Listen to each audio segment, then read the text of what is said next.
afternoon, everybody, and welcome to this webinar, The Effect of the COVID-19 Pandemic on Mobility. And thanks to the Ohio State University, thanks to the College of Engineering, the College of Arts and Sciences, and the Ohio State University Alumni Association for arranging this webinar. We have 5 panelists who are going to talk about the effect of the COVID-19 pandemic on mobility at OSU, in Central Ohio and beyond. But before I introduce them, I want to tell you a little about what this webinar will be in its format.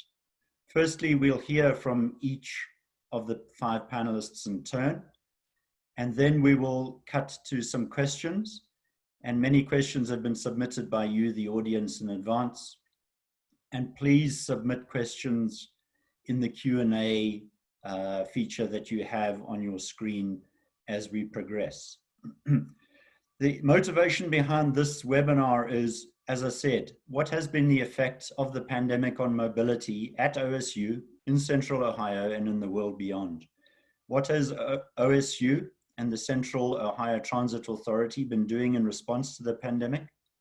What should OSU and others, including transit authorities, do in the future based on what we now know about the pandemic? And of course, from OSU's point of view, we're interested in how is the pandemic and how are the lessons we're learning from it? How should that impact what we do about education, research, development, and innovation at OSU and beyond? So it begs the question, what is mobility? For a start, we know what transportation is. Transportation is the movement of goods and services, people, goods, and services, in a multiplicity of modes, including automotive vehicles, heavy truck freight and logistics, public transit, traditional and emerging transportation and mobility modes, aviation, rail and marine, micromobility, and human-powered mobility. That is transportation as we know it. So what then is mobility? Well, OSU believes that mobility is transportation with a conscience. By conscience, we mean you need to take into account in an intelligent fashion all of the myriad environmental, economic, social, human health, and now increasingly public health externalities. We need to maximize the social good that mobility presents, that transportation presents to us as a society. And we wish to minimize the burdens and the cost to society of transportation. What then is the smart part of transportation? Well, the smart aspect is the deployment and use of information and communication technologies, ICT as it's known, including connectivity, control, optimization, the collection of data from a multiplicity of sensors and sources, and then using that data to optimize the selection, the use and control of all of the modes of mobility. And that has to be implemented across a range of scales, from the instantaneous through to the decadal choice, the choice that we make as a society over a period of decades as to how to implement transportation in society. And it's from the individual, the single individual in society, through to system-wide optimization. Of course, the pandemic is very interesting from one point of view, is that it's laid bare a lot of the underlying assumptions that we've made about transportation and mobility in society. And we'd like to talk about some of that today. So in summary, what is mobility? Well, it's transportation with a conscience. What has the pandemic done? It's upset many of the assumptions that we've made over the years and over the decades about transportation systems and how they work. What makes mobility smart? Well, it's information and communications technology applied across a range of timescales. And of course, if mobility is to be smart, we therefore need to learn from this pandemic. We need to take the opportunity that it presents to learn and to make our future transportation and mobility systems much smarter and much more resilient than before. So today we have, as I said, 5 experts and practitioners in mobility, including micromobility, city and regional planning, public transit, aviation, and the automotive sector. And I'll introduce each of them in turn. Firstly, I'd like to call upon Jennifer Clark. Jennifer is Professor and Head of City and Regional Planning in the Knowlton School of the College of Engineering at The Ohio State University. Jennifer, please give us your introduction. Thank you so much, Chris, for that introduction to our webinar. And I would like to start by saying that this week, some of you will probably know, is Ohio State Staff and Faculty Appreciation Week. So I want to start by adding my voice to the thank yous to our staff in the College of Engineering and the College of Arts and Sciences and the Alumni Association for putting this together and for connecting all of us to have this important conversation today. So to start with, I think we are indeed in the process of rethinking mobility in the wake of COVID-19. As an exogenous shock, COVID-19 disrupts both transportation demand and transportation supply, thus challenging well-established models used for managing transportation systems, both for managing current operations and for much longer range planning.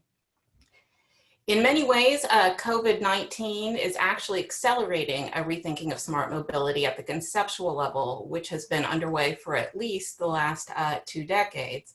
COVID-19 adds to that existing challenge a system-wide disruption to current revenue models across the transportation industry.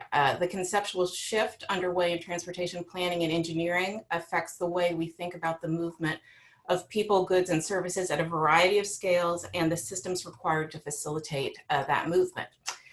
So in discussing new models like ride sharing, we often hear people talk about transportation as a service. The reality is that we are now seeing mobility as a much broader category than the way we conceptualized the transportation sector in the past. We now see mobility as infrastructure, such as bike lanes, scooter docking stations, wayfinding kiosks. We see mobility as a set of assets, varieties of which are owned by the public or the private sector or by individuals. We see mobility as a supply chain. We talk about the last mile, we talk about multimodal. And we also think about mobility as a labor market that ranges from gig workers all the way to more traditional employment relationships and formal occupations that are familiar to all of us. And ultimately, mobility is a choice involving more than movement from point to point. Importantly, we are rethinking not only our understanding of individual travel choices and firm strategies, but also entire mobility systems. Increasingly, we are seeing mobility as a socio-technical system rather than an engineering system alone. And in so doing, we open up the idea that choices made about mobility, both individually and in the aggregate, have implications beyond technical feasibilities and reach deeply into the questions about equity and sustainability, and now to public health. For example, over the last decade, transportation researchers have challenged people to rethink stigmas about non-car travel choices. A decade ago, ride sharing would possibly signal that one couldn't afford a car, that ride sharing was not a mobility choice, but a mobility necessity dictated by income constraints. This is not the case now. Similarly, we no longer see someone walking or biking and assume they couldn't afford a car. We now see these options as mobility choices rather than outcomes of constrained incomes. And now with COVID, we view choosing the immobility of e-commerce, grocery delivery, and remote work as a privilege, and the required mobility of travel to work and brick and mortar shopping as a sign of limited options. This is all to say that we are already rethinking mobility before COVID-19 arrived. What COVID-19 has done is accelerate this process by disrupting the models of transportation supply and demand we have come to rely on.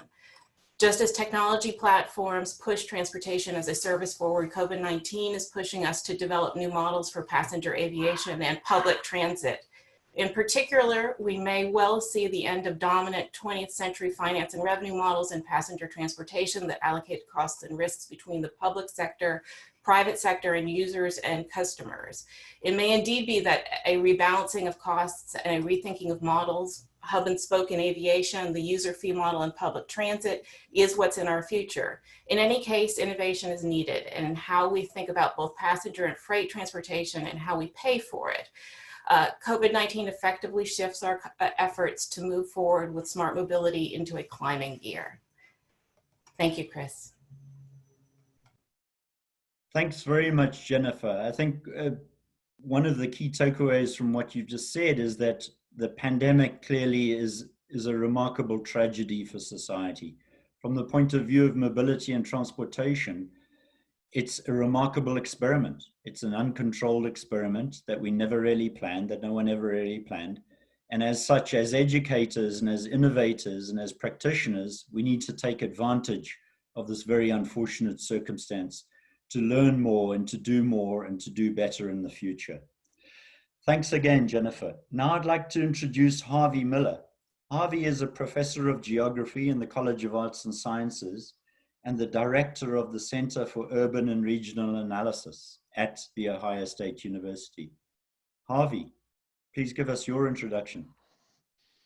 Hey, thank you, Chris. And also thank you, Jennifer, for laying an excellent foundation for our discussion this afternoon. So I'm a transportation geographer who studies sustainable mobility in cities, how to create transportation and urban systems that are environmentally friendly, socially just, and economically productive. And I'm also director of the Center for Urban and Regional Analysis. We are the hub for interdisciplinary urban science on campus. And we also serve as a bridge to the community for outreach, engagement, and research partnership on issues and challenges facing Ohio cities and beyond, of which transportation and mobility is a major challenge facing our cities in the 21st century. The immediate impact of COVID on urban mobility is huge. Clearly, we all can see this, and we can all see the effects. And as Chris mentioned, even though this event is unfortunate, it would be doubly unfortunate if we wouldn't use this opportunity to learn more about urban mobility and its impacts and how we should best move forward from this event. And that's what we've been trying to do in Kota. In the COVID pandemic, and indeed any pandemic, doesn't negate the need for sustainable mobility, and that's a message I want to give today. Sustainable mobility is a fundamental challenge for civilization in the 21st century as we move towards a highly urbanized planet. We're already a majority urban planet. We'll be almost totally urbanized by the end of the 21st century based on current trends. So our challenge moving forward is to create a sustainable and resilient mobility system. And these are not incompatible, in fact, are highly synergistic. So what have we seen so far in the near term of the impacts of COVID on urban mobility?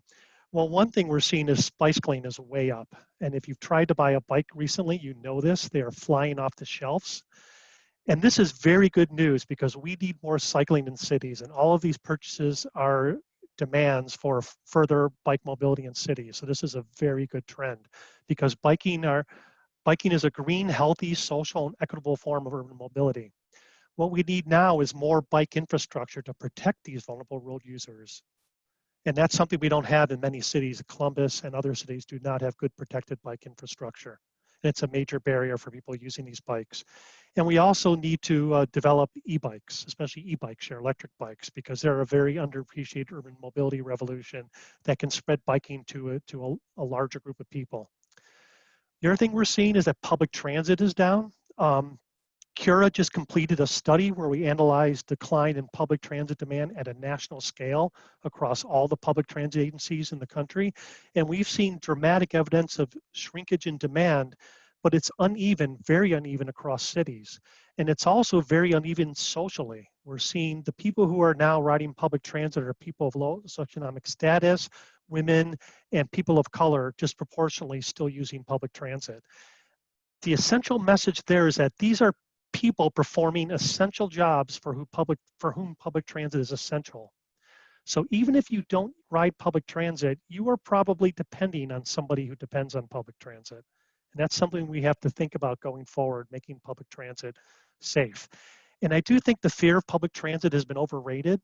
There were some initial papers and research that came out to say that for example, New York City subway system was spreading COVID. More recent evidence and evidence from other systems around the world is saying that that's overblown. So I do believe there are ways that we can make public transit safe using very simple technologies and protocols such as masks and things like that, and rear boarding and touchless payment and things that the Central Ohio Transit Authority is in fact doing. The other thing we're seeing is that traffic is way down, but it's roaring back. And there's a fear among sustainable mobility scientists of a coming carpocalypse, a car apocalypse. If our civic leaders take the simple way out and continue to double down on our car-dominated mobility systems. That's the easy way out, but what we need to do is to transform our mobility systems dramatically going forward from this pandemic. Now, we've been doing some research on traffic patterns in Kura. One thing we found that got a lot of press attention was that extreme speeding is up in Ohio cities. And this has now been backed up by more tickets being issued by the Ohio Highway Patrol for extreme speeding, and traffic fatalities in Ohio being up, even though traffic and crashes are down. And that's a very serious problem. We're now following up the study with another study that links this extreme speeding data from ODOT with extreme speeding data from the traffic data with the crash data from ODOT. So we'll be able to make some conclusive results pretty soon about that. We're also studying flows within cities. And one thing we're seeing is that the city, we're studying Columbus in particular, the city is essentially like disconnecting.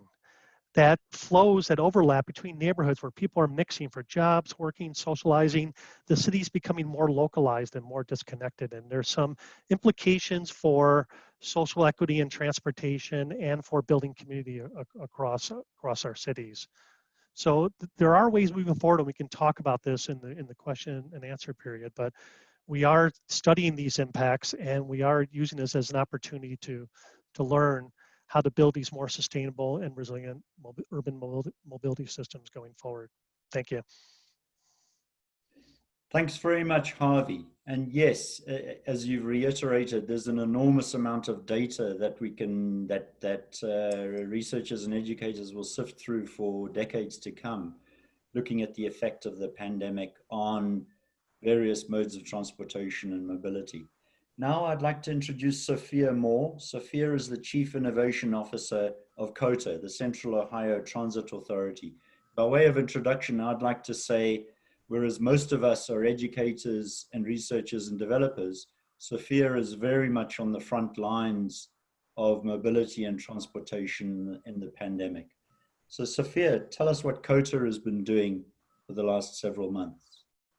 Hi, Chris. Thank you for that introduction. And Harvey, thank you so much for that introduction regarding public transit. I am the Chief Innovation Officer at Kota, and it's been a really interesting time here. And when you talk about innovation, I think that COVID and the pandemic has really focused on how, as a transit authority, we have had to be really innovative based on everything that's happened. Prior to COVID, Kota had the highest ridership since 1988 of 19 million passenger trips a year. Our passenger growth was growing with choice riders as well as those who are transit dependent. However, when the pandemic hit Central Ohio, we went from approximately 65,000 passenger trips a day to 20,000 a day. And that was a 65% reduction. And not only that, we also had suspended many lines. We went from 42 full-time fixed route lines to 21. So one of the main things that we've been focusing on is how can we make sure that our customers, but also our operators really feel safe during the pandemic. As Harvey has talked about, and also Chris has talked about, that this has become more about providing that essential service to essential workers. And we are really dependent on them to making sure that we get all the means that we have, and that Kota is really their primary means of transportation. And it has really been making sure that we provide that essential need, but also making sure we understand where that need is at. And I think it's really focused us in the future about how do we look at our service today and what do we need to do tomorrow? So how can we make sure that our customers and our frontline employees feel safe? Kota implemented many items such as in the beginning of the pandemic, such as rear boarding. We also have a limit of 20 passengers per vehicle to make sure that everyone feels safe as our customers. And we also implemented free fares. As we talked about, this has been a transportation focus for our customers to make sure that they can get to what their need, whether it be work or to services. And Kota was one of the first to implement the rear boarding and free fares to make sure that that transportation was there. But this has really been an example of how we're trying to be innovative and understanding what does public transportation look like in the future, and how do we need to structure that so they feel safe, and as things come back, that we are really responding to the needs of the community as the community changes and public transportation changes.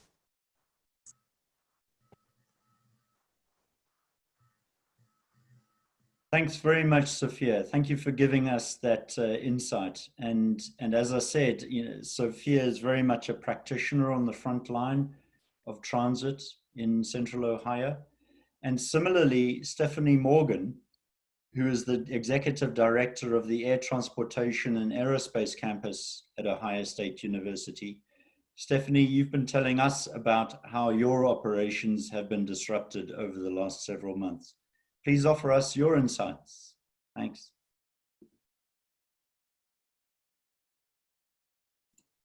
So Stephanie, you're muted. How's that? Does that sound better? Okay, I was trying something best, it didn't even work out, but that's okay. So before I get into the COVID, I have to brag on my campus because I'm not so sure that everybody's on the same page. Does everybody out there know that the Ohio State has an airport? Woo woo, woo woo. Okay, not only that, an airport with 3 runways. How about this? How about the 3rd busiest airport in the state of Ohio? That's pretty cool, huh? All right, so then if you even go back, we've got about 5,000 public use airports in the United States. And of those 5,000, there's about 550 airports that have a set of standards that are called FAA 139, which makes our airport safe. And of the 550, we're one of them. We operate our airport just like Atlanta, John Glenn, New York on our safety standards. So that's something, right? So let me tell you, even better, there's only 26 airports out there under a college. That's pretty cool, huh? So we're pretty proud of that. Not only that, let me give you something. $157 million economic impact just on the airport. Now you're talking about flight education. Oh, wait a minute. We've got flight education. Yes, we do. So we've got 165 students that just signed up for our fall, 70 on the wait list, doing something right. And of that, we've got an excellent return side of it. They graduate, they've got jobs. COVID really has impacted us too much on that because what we look at is the future of aviation industry itself. If you look in the future, we're looking at long term. We still have the pilot shortage. We still have a mechanic shortage. We still need skilled people with even aviation management out there. So we have a shortage. Has COVID impacted us? COVID has impacted all transportation. That's what you're going to hear in today's session. Wait a minute, I got more. Air Transportation Campus also includes aerospace research. Average research, $6.4 million. What do? Core competencies, gas, turbine. We do aerodynamics, flow control, unmanned aircraft systems. COVID's going to impact that. Innovation, technology. How about hypersonics? And this is where we are. I think we are in a really good place to be able to look in the future and to be able to say, okay, here's what's happening, but what can we do that's going to make it better for us? We have opportunities here. Everything's been impacted. You look at US airlines, passengers down 75%. TSA checkpoint down 74%. But what's happening is the general aviation airport side of it, it's starting to pick up. We're already at normal capacity. Why? Because we also have business jets out there. People are opting for business jets, fractionals, net jets, wheels up, they have to go somewhere, right? Which is great. Zoom is awesome. It's not the same. You still want to go out there to your board members and your stakeholders. So if I had to do a little bit of bragging, we had a little pause March and April for our flight education. Just a little pause. Okay, a lot of pause, 90% down, 96% on our operations. But if you looked at the entire year for FY19 and 20, we're up 7% on our operations. That's how busy of an airport we are. So we're doing great. I wanted to real quick thank the alums, the support, the sponsorships. We wouldn't be there if it wasn't for NetJets, for Austin U. Knowlton, and our sponsorships and all the community support. So I'll get off my soapbox. I know I've got Giorgio is ready to go, but thank you. Good to see you. Thanks very much, Stephanie. Thanks for giving us an upbeat message about aviation and aerospace studies at Ohio State. We've spoken about aviation, public transit, city and regional planning, micromobility. Harvey discussed the effect on vehicle traffic numbers. And we're now going to have Giorgio Rizzoni, who's the director of the Center for Automotive Research and the Ford Motor Company Chair in Mechanical and Aerospace Engineering at OSU. Giorgio, please tell us about your vehicle work at OSU and how it's been impacted by the pandemic. Yeah, thank you. Thank you for the introduction, Chris, and thank you for to all of the other panelists for presenting such a clear picture of how, in many ways, the pandemic has affected many aspects of mobility and will probably have a lasting impact on land use and on the use of various mobility services, including transit. As Chris has mentioned, I'm with the Center for Automotive Research. My sort of career has been spent working in collaboration with the automotive industry. So this is something that, of course, has had a profound impact on the automotive industry. And in any country that is a major producer of cars and trucks, the automotive industry represents a significant segment of the economic throughput of the country. That is certainly true in the United States, where we have not only, let me call them domestic US-based manufacturers, but many companies that globally operate in the US. So if you were to look at the numbers, this is something that between the manufacturers and suppliers represents a significant number of jobs in the country. So how will the pandemic affect the automotive industry? And this is something that I will divide into two parts. One of it has to do with moving people. And I think that questions about how personal mobility will be affected and how the vehicles that we use are going to change going forward is probably a harder question. I think we will see a lot more micromobility solutions. Harvey certainly has talked about bicycles and e-bikes, but I think that there are going to be a number of alternatives that will have to be in existence to enable, especially for urban mobility, to enable micromobility and keep people on the go as in a way that is different from the traditional model of the commute around the Beltway and driving to the city. There will be some questions, I'm sure, and I suspect that we will go back to this topic later. But I wanted to talk a little bit more about moving goods, because one of the clear effects of the last several months has been a giant increase, a significant increase in e-commerce.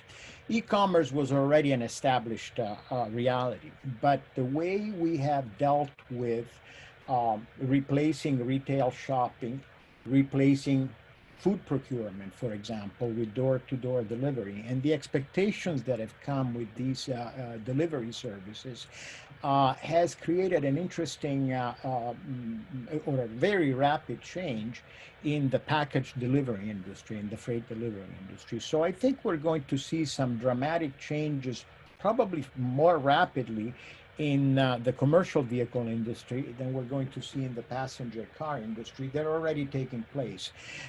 It'll become economically more effective, I think, for the package delivery companies, your UPS, FedEx, to deliver door to door. It's a different business model than business to business. The increase in door to door delivery actually increases complexity and cost for these companies. And I think we will see a substantial increase in electrification of these vehicles for a number of reasons. We will also see changes in how they manage mobility hubs. There will be a need, of course, for a change in charging infrastructure. So am convinced that this has been a step change in the world of the package delivery industry that will rapidly have an impact on how we see this door-to-door deliveries. As far as what passenger cars and personal mobility goes, we can all imagine single occupancy vehicles. I'll state just one statistic or a fact. I recently saw some statistics from the Environmental Protection Agency on traffic patterns in the greater Los Angeles areas. It's a fascinating curve. You can see that during the months of March, April, May, traffic patterns went down significantly, but they're back up again. Today, the traffic patterns in the greater LA area are not too dissimilar from what they were 6 months ago. So single occupancy will be important. People will feel safer that way. Are we driving the right kind of automobiles? Is the automotive industry producing the right kind of automobiles for this different type of mobility? So these are all questions that we ask ourselves, and I am sure that during the course of the conversation that is about to take place, we'll address some of them. So Chris, I'll turn it over to you again, and we will open, I think, the conversation. Thanks very much, Giorgio. Appreciate that. Yeah, now we've received a number of questions on the Q&A, and we're going to start answering some of them. Initially, I'll direct them to individual panelists, but at some point, the rest of the panelists should feel free to chime in. Jennifer Clark, as city and regional planning expert, how will city and urban and regional planning change post-pandemic? You know, this is obviously a burning question. What are we going to learn from the pandemic, and how are we going to apply it in the future? Thank you for an easy question, Chris. Really appreciate that. There's some debates in city and regional planning about this point. There are some people from sort of the urbanist side of the story who think that that lower density is going to be the next step. And then there are some of us who think that that is not likely at all to be the outcome. But I think probably the top line answer to that and the summary answer to that would really be that this issue of being more deliberate about how city and regional planning is actually managed and thought about. And we've had the opportunity to start doing that in the last, I would say, 10 years. The smart cities conversation that we were already having about the intersections of technology and cities allowed us to rethink cities as systems, and thinking about not for the purposes of creating an urban operating system or something like that, but more to the understanding that we're looking at different overlays of different systems that operate within the urban environment. So thinking about things like, as Harv was talking about, what is infrastructure for transportation? Is it only roads, and are roads only for cars? Or are we going to think bigger than that? Are we going to think about a more integrated approach than that? So we were already thinking that way a bit when we were talking about things like transit-oriented development, which is really about the intersections of economic development, urban land use planning, and transportation planning. So this idea that we're moving beyond silos. I think, again, you know, the issue with a public health crisis of this magnitude is it reminds us, and possibly in a pretty horrible way, reminds us that public health is part of that intersection too. Thinking about how that piece of it was something that we kind of looked at as distinct and separate. And indeed, it's not distinct and separate. It's another one of the systems we need to consider in urban planning. I think you've raised a very good point, which is now, just as we consider the externalities of the environmental impact or burden of various transportation modes and mobility, the economic impact, now the social impact, and now increasingly the social justice impact. Now we need to consider the public health impact on all of, on our choice and selection of transportation modes, and how we modify transportation and mobility systems in the future. Harvey, a question for you, and it pertains to the divergence that you mentioned between cities, suburbs, and exurbs and rural areas. I think you used the term disconnected, you said that various portions of cities were becoming disconnected from each other. Obviously, as we've upset patterns, regular commuting patterns, for example, people not going to work, children not going to school, people not going to shopping malls and sporting events and religious events.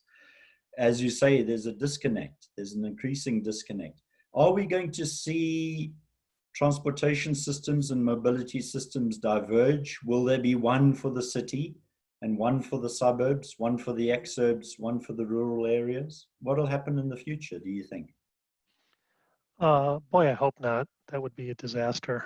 Well, what we're seeing right now is that cities are disconnecting is because people just aren't traveling as much, especially over longer distances and across different neighborhoods.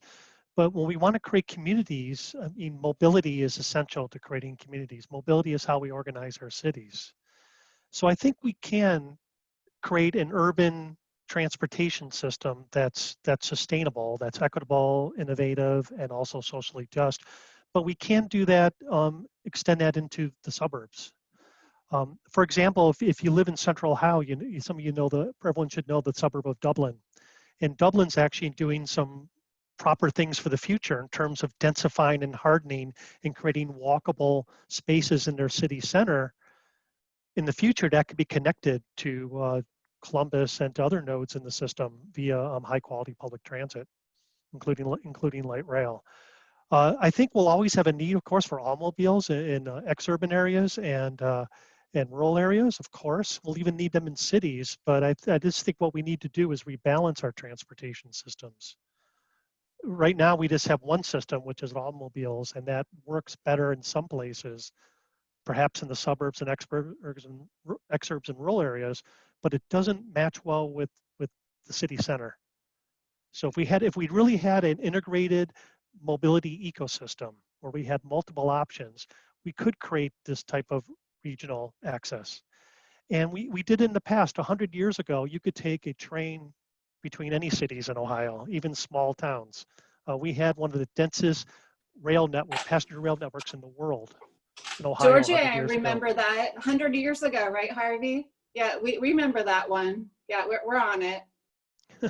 Okay, but I wasn't there, but we had this system and we got rid of it. So it is possible because we did it before. Thanks, Harvey. Thanks. And Sophia, you were talking about Kota and how Kota has changed its methods of practice as a result of the pandemic. And obviously, transit has been absolutely essential for frontline workers to get from their homes to their places of employment. The question is the following: how can we ensure, as Harvey has suggested, that transit remains viable in the future from an economic, environmental, and social equity point of view? How can we ensure the viability of public transit in the future? Yeah, Chris, thank you for that question, and thank the audience for that question. It's a great question, and it's something that we talk about at Kota every day, is that we can really take this opportunity to either rebuild or reinvent. And I think in the rebuild model, it assumes that things are going to go back to the way they were. And I think not just in mobility, but in many aspects, things are not going to go back to the way they were. And mobility has forever changed. And we really need to respond to that as a transit organization. And we really need to evaluate our customer needs and their concerns and make sure that we provide the best mobility options for them. And that means a lot of different things that we're looking at. And I think data is something that Harvey has talked about is number one, is that we need to understand, what their needs are today, where are they going today, and making sure that we're responsive to our customer needs, and also understand customer sentiment and really understand, how are they feeling about transit, where do they need to go, what types of things does transit need to provide to them. So it's really become a focus area for us.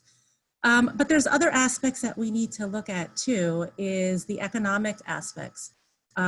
Even though we are suspending lines, we're also making sure on a constant basis that we're keeping an eye out for job centers and making sure that there are means of transportation to those locations so we don't make it more challenging for people to go to work, especially for those essential services.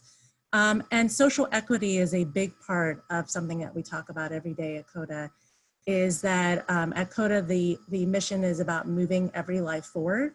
And a big part of that is also about not leaving anyone behind. And we want to make sure that we move people to opportunity, but sometimes that also means providing opportunity to people.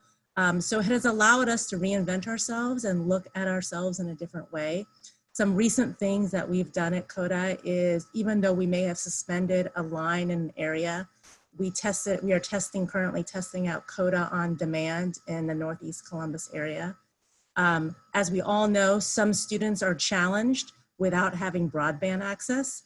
So rather than, we're trying to bring broadband to them with Wi-Fi by Kota.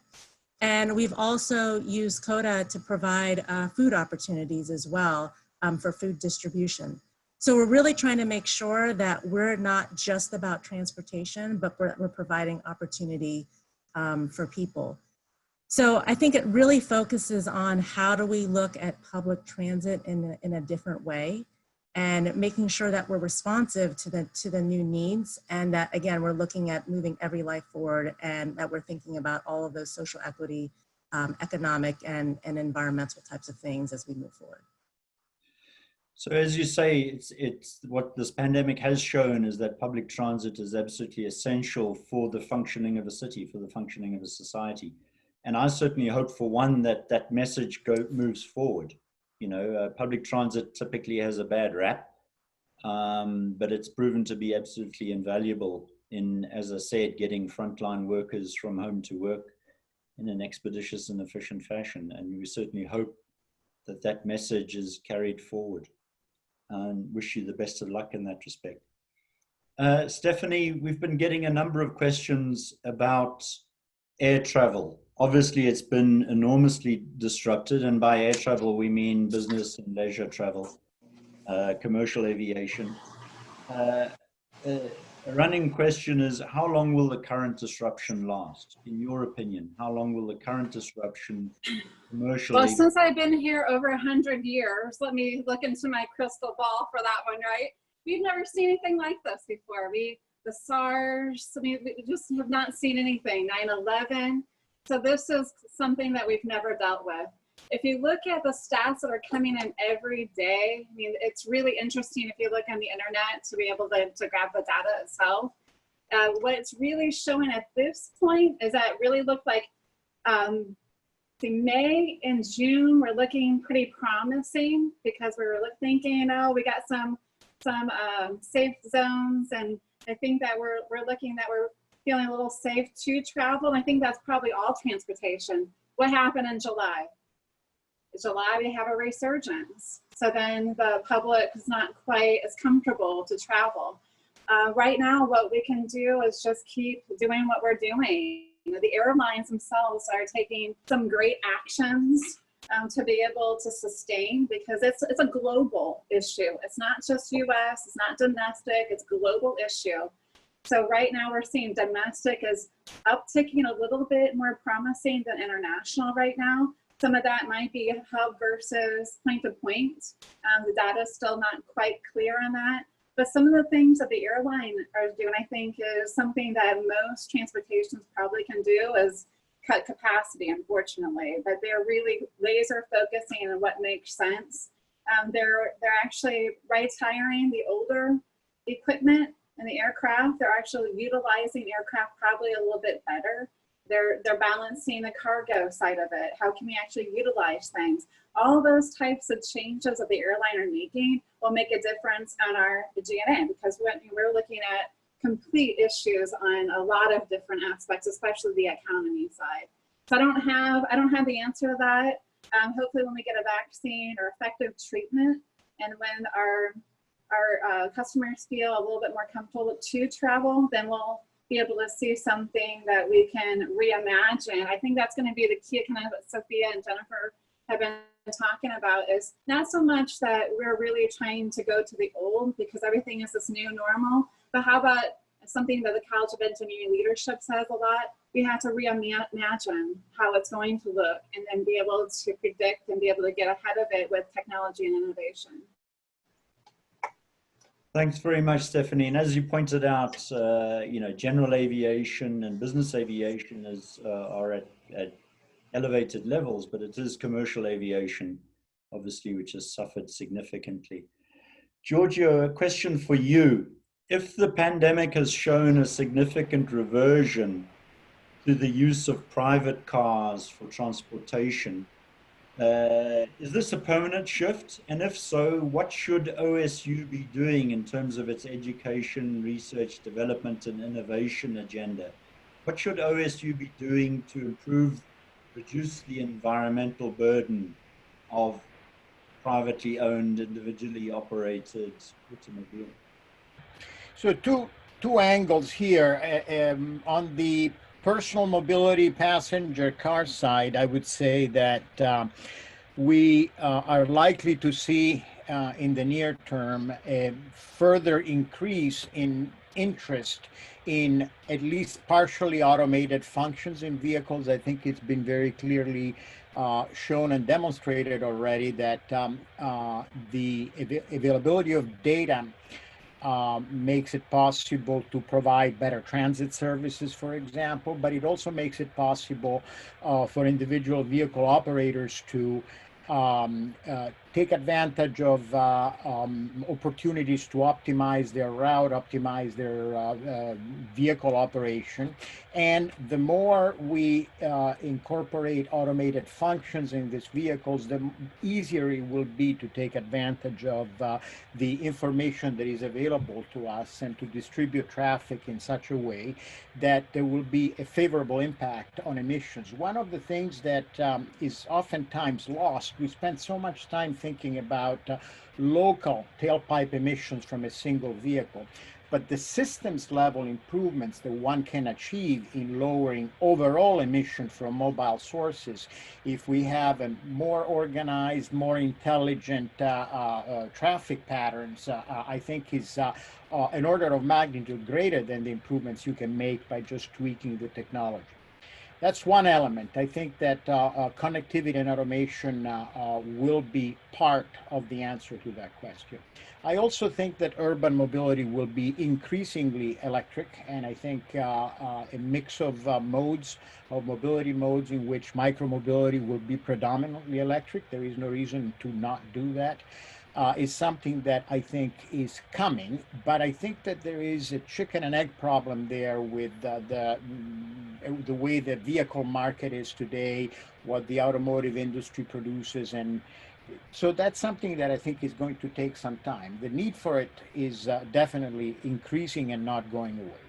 On the commercial vehicle side, on the other hand, I think that some of these things will happen rather quickly.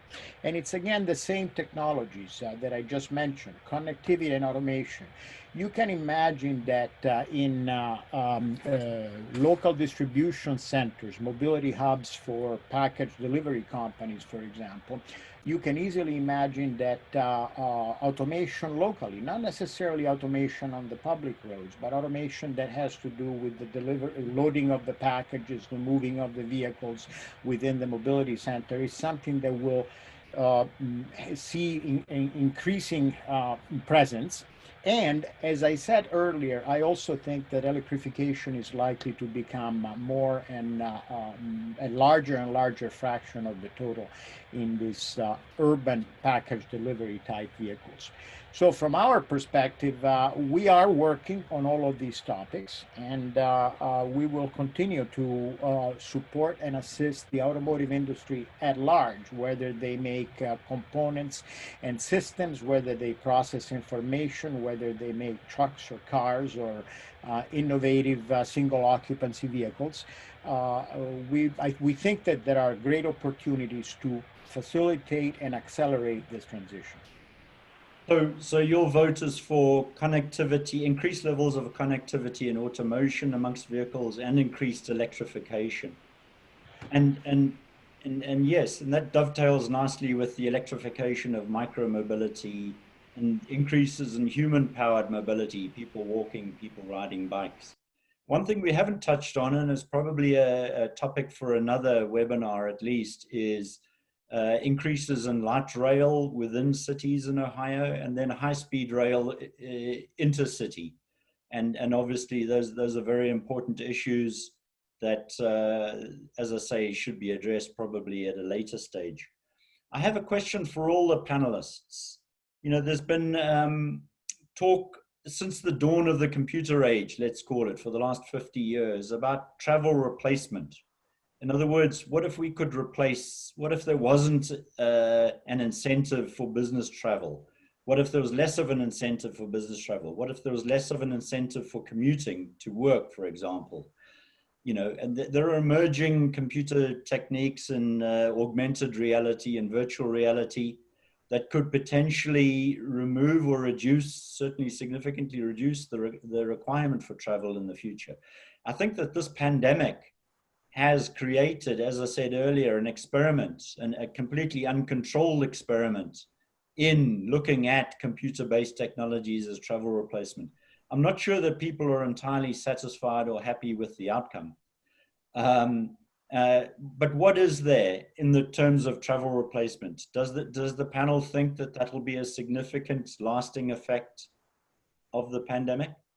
Anybody? I think it's been happening already for quite some time. We all remember when if you wanted to see someone, you drove or flew there, but we have been using telework tools, let me just call them generally that way, for quite some time now. The acceleration that we have seen in this pandemic era has been phenomenal. I just to give you an example, I was giving a final exam at an Italian university the other day over Zoom. So my take is that this was a process that was inching along, and we've given it a step change. And it is actually largely satisfactory. You can do a lot. Anyone else, panelists? I think it's going to be complicated because one thing that we're discovering about like education and cities and social life is that we miss being with each other. You know, I mean, that's one thing we've all discovered is how much we're missing the human touch. So it might be that things like business travel are substituted and perhaps commuting. Perhaps some people will work at home more, but it doesn't mean that people aren't going to gather and travel and be mobile. So I'm not totally convinced that this is going to happen. I think it's going to be very complex and uneven effects. And we're going to see, because a lot of this depends upon the social processes and how things reorganize around our new mobility future. Indeed, indeed. Any other panelists' observations on travel replacement? I'm worried as well about, I think, for those of us who have had the time in our careers to make the connections, those global connections, those international connections, you know, we can pause. For our students, for our emerging researchers and early career researchers, for them to miss out on creating that global network that really pushes innovation forward, pushes research forward, I think we may miss that in ways we can't even imagine right now, that benefits of that kind of global connection and idea exchange. I think it's incalculable. So it concerns me. Indeed, you know, missing out on the face-to-face interactions is, as Harvey and Jennifer have been saying, you know, you miss half of the interaction at least. It's not clear that augmented reality or virtual reality will get anywhere close in any reasonable time frame.